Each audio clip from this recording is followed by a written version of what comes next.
आचार्य श्री नमोस्तु। कोल्हापुर से पंडित प्रशांत जैन शंका कर रहे हैं, क्या प्रतिष्ठा ग्रंथ एक ही प्रतिष्ठा ग्रंथ से प्रतिष्ठा कराना चाहिए या अनेक को ग्रंथों से संग्रह करके अपना ग्रंथ छपा करके उससे प्रतिष्ठा कराना चाहिए? कृपया शंका का समाधान करें। नमोस्तु आचार्य श्री। प्रतिष्ठा ग्रंथ, हमने इसके बारे में बहुत चर्चा की, बहुत खोज किया। तो वर्तमान में बहुत सारे प्रतिष्ठा ग्रंथ प्राप्त हैं। कुछ आचार्यों के हैं, कुछ विद्वानों के हैं, पंडित के हैं, और कुछ संग्रह वाले हैं।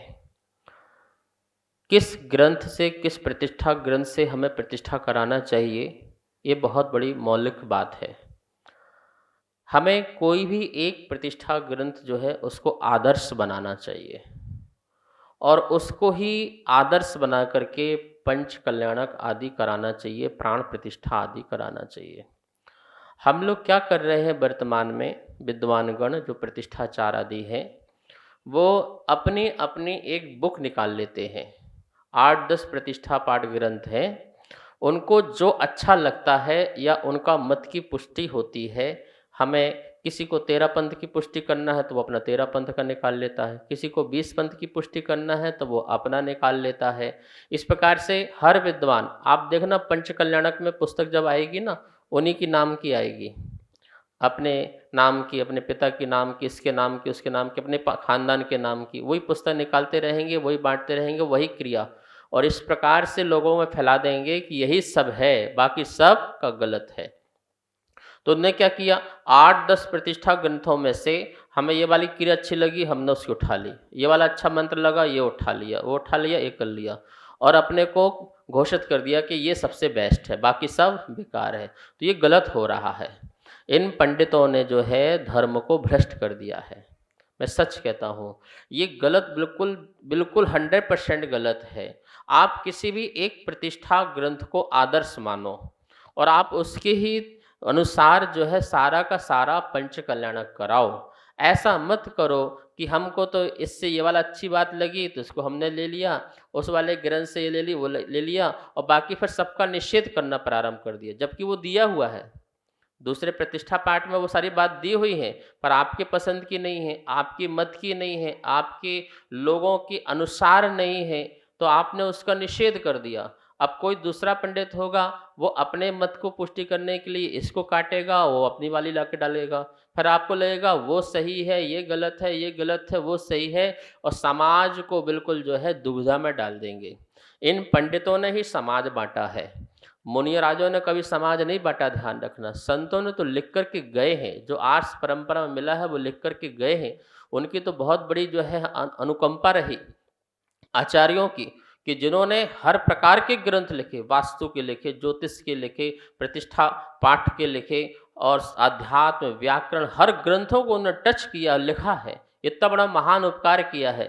लेकिन ये पंडित जितने भी रहे, जिन्होंने कहीं 13 पंथ निकाला, कहीं 20 पंथ निकाला, ये सब पंडितों की देन है, आगम की देन नहीं है। और इन्होंने अपने अनुसार अपनी बात चला करके, अपना मत चला करके, ये नहीं लिखा जाएगा, ये नहीं होगा, वैसा नहीं होगा, प्रशस्ति में ये नहीं आएगा, उसमें ये नहीं आएगा, इसमें नहीं आएगा, पाप हो जाएगा, समाज को तोड़ के रख दिया। ये बिल्कुल अच्छी बात बिल्कुल भी नहीं है। मैं कहना चाहता हूँ, आप किसी एक चीज़ को आदर्श बना के चलो और बताओ कि ये सही बात है। आप अपने अनुसार और अपनी मत की पुष्टि करने के लिए किसी प्रकार से छेड़छाड़ मत करो। प्राचीन जो है, आप प्रशस्तियों को देखो, शिलालेखों को देखो, उसमें क्या क्या लिखा है, क्या क्या लिखा है, क्या नहीं लिखा है, बताइए आप। तो आप ऐसे कैसे झुठला सकते हो दूसरों की बातों को, और अपने अहंकार को पुष्ट करने के लिए, अपनी कसाय की पुष्टि करने के लिए। देखो, पंडितों में कसाय तो बहुत होती है, तो निश्चित है, बिल्कुल निश्चित है। और एक कसाय के वशीभूत होकर के जो है गलत नियम चलाते हैं समाज में, और समाज भी उनके बहकावे में आती है, उनकी बातों में आती है। जहाँ पर आचार्य, निर्गंथ, गुरु, मुनि आदि बैठे हों, उनकी भी सुनने को राज़ी नहीं होती। वो सोचते नहीं ये जो कहेंगे वो करेंगे, और ये सब समाज को गलत दिशा की ओर ले जाने के लिए लगे रहते हैं। मैं फिर से कहना चाहता हूँ पंडितों से या विद्वानों से, सभी से, कि आप कुछ मत करो। आप तो ये बोलो कि ये ग्रंथ है, मैं इसके अनुसार करा रहा हूँ, इसमें से मैं एक क्रिया भी नहीं छोड़ूँगा। अब ये मत बोलना कि इसमें आई है, इसमें नहीं आई, इसमें आई, इसमें नहीं आई है, ऐसा मत बोलना। अब तो ये है मैं इसी से कराऊँगा। आप आशा दर्जी का ले लो, नेमीचंद का ले लो, जयसेन का ले लो, किसी का भी ले लो, एक लो और उसको आदर्श मानो और उसी के अनुसार चलो। जितना है उतना ही कराओ, और ज़्यादा कुछ कराने की ज़रूरत नहीं है। फिर आप आदर्श पंडित कहलाएँगे कि मैंने भैया इस ग्रंथ के अनुसार कराया है, मैंने अपनी तरफ से कुछ नहीं किया है और ना ही मैंने अपनी तरफ से कुछ डाला है।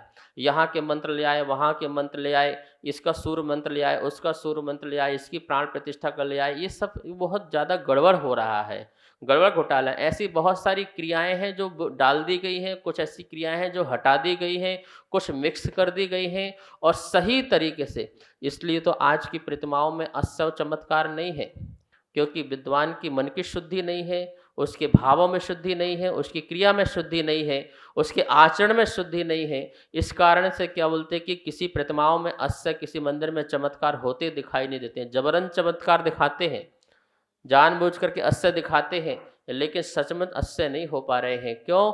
क्योंकि ये सब कुछ जो है अपनी मन मर्जी से करते हैं।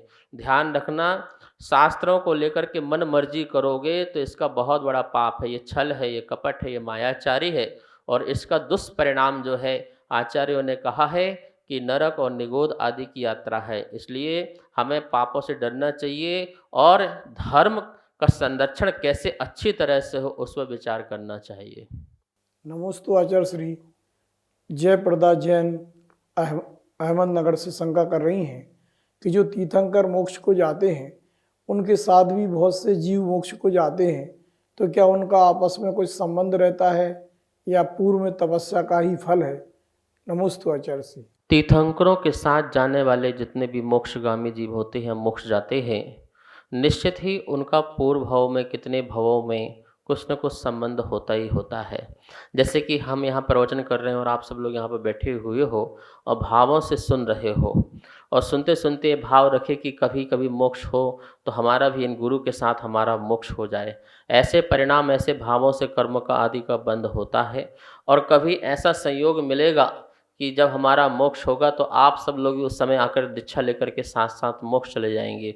ये भावना भावनाशनी, ऐसे भावनाएं भाते रहना चाहिए कि हमारा भी कभी मोक्ष हो। तो ये सब संयोग धीरे धीरे धीरे जहाँ जहाँ जितनी प्रभावना करने जा रहे हैं और सबको गुरुओं से राग हो रहा, अनुराग हो रहा है, सम्यक की प्राप्ति हो रही है, ये सभी ऐसा नियोग कभी प्राप्त होगा कि उस समय आप सबका भी जन्म होगा, आप सबका भी मिलना होगा और वहाँ पर दीक्षा के साथ साथ दीक्षा होना होगा और मोक्ष भी साथ साथ जाना हो जाएगा। ये सब संयोग बन जाते हैं, ताना बाना बन जाते हैं, ये सब होता है, नियम से होता है। कहीं ना कहीं संयोग है, कहीं ना कहीं पूर्व भाव का प्रेम है, अनुराग है, लगाव है, जिसके कारण जो है इस प्रकार से एक साथ मोक्ष जाने का अवसर प्राप्त होता है। सभी को सादर जय जिनेंद्र। पूज्य गुरुदेव के मुखारविंद से आप सभी की शंकाओं का नित्य समाधान आगम के अनुसार किया जा रहा है और ये इसका प्रसारण आदिनाथ टीवी चैनल के माध्यम से हो रहा है। अगर आपके मन में किसी भी प्रकार की कोई भी शंका है तो आप हमें नीचे दिए गए नंबर पर बेझिझक भेज सकते हैं और आपकी शंका का समाधान पूज्य गुरुदेव के मुखारविंद से आदिनाथ टीवी चैनल के माध्यम से किया जाएगा। तो आप हमें अपनी शंकाएं भेजें और पूज्य गुरुदेव के मुखारविंद से अपना समाधान पाएं और अपनी शंका का समाधान करें। जय जिनेंद्र। इस कार्यक्रम के पुण्यार्चक थे